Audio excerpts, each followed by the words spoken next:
বৈদিক ব্রাহ্মণ সমাজের পক্ষ থেকে আজ ডেপুটেশনে তারা মিলিত হয়েছেন। বিভিন্ন দাবি দাওয়া এদিন তারা তুলে ধরেছেন।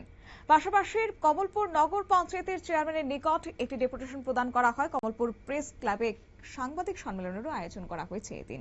তবে সাংবাদিক সম্মেলনে সংগঠনের পক্ষ থেকে জানানো হয়েছে, কমলপুর মহা শ্মশানে নির্মিত বৈদ্যুতিক চুল্লিটি দীর্ঘদিন ধরে অচল অবস্থায় পড়ে রয়েছে। তাই সাধারণ মানুষের স্বার্থে সেটি অবিলম্বে চালু করার দাবি জানানো হয়েছে। এছাড়াও কমলপুরের মতো দরিদ্র এলাকায় দাহ কার্যের জন্য ধার্য করা খরচ কমানোরও আবেদন জানানো হয়। পাশাপাশি বিভিন্ন পুজোর পর দেবদেবীর প্রতিমা রাস্তার পাশে ফেলে রাখার ফলে পরিবেশ দূষণ ও অস্বস্তিকর পরিস্থিতির সৃষ্টি হচ্ছে বলে অভিযোগ তোলা হয়েছে।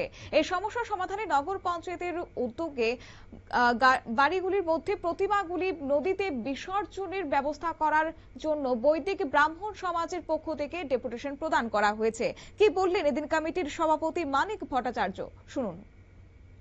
ব্রাহ্মণ সমাজের কমলপুর অঞ্চল কমিটির পক্ষ থেকে এই প্রেস মিটে মিলিত হয়েছি।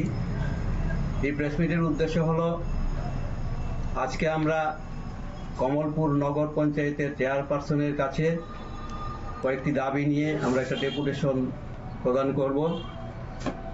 বিশেষ করে এই দাবিগুলির মধ্যে রয়েছে, প্রথমত কমলপুরের শ্মশানঘাটে বৈদ্যুতিক যে চুল্লি, সেটার কাজ আমরা যতটুকু জানি ইতিমধ্যে শেষ হয়েছে, শুধু ইলেকট্রিফিকেশনটা বাকি রয়েছে।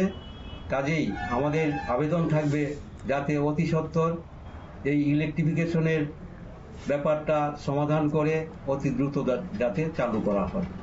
দ্বিতীয়ত, এই যে বৈদ্যুতিক চুল্লিতে দাহ করার ব্যাপারে, যেহেতু কমলপুর দরিদ্র এলাকার মানুষের কথা বিবেচনা করে যাতে ন্যূনতম মূল্য ধার্য করা হয়।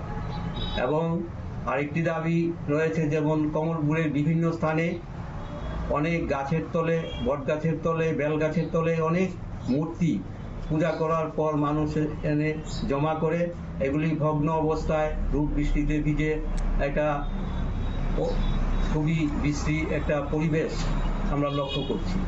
কাজেই আমাদের আবেদন থাকবে নগর পঞ্চায়েত কর্তৃপক্ষ যাতে এ ব্যাপারে উদ্যোগ গ্রহণ করে এই ভাঙ্গা মূর্তিগুলিকে সরানোর ব্যবস্থা করা হয়, কমলপুর শহরের সৌন্দর্যায়ন রক্ষা করার জন্য।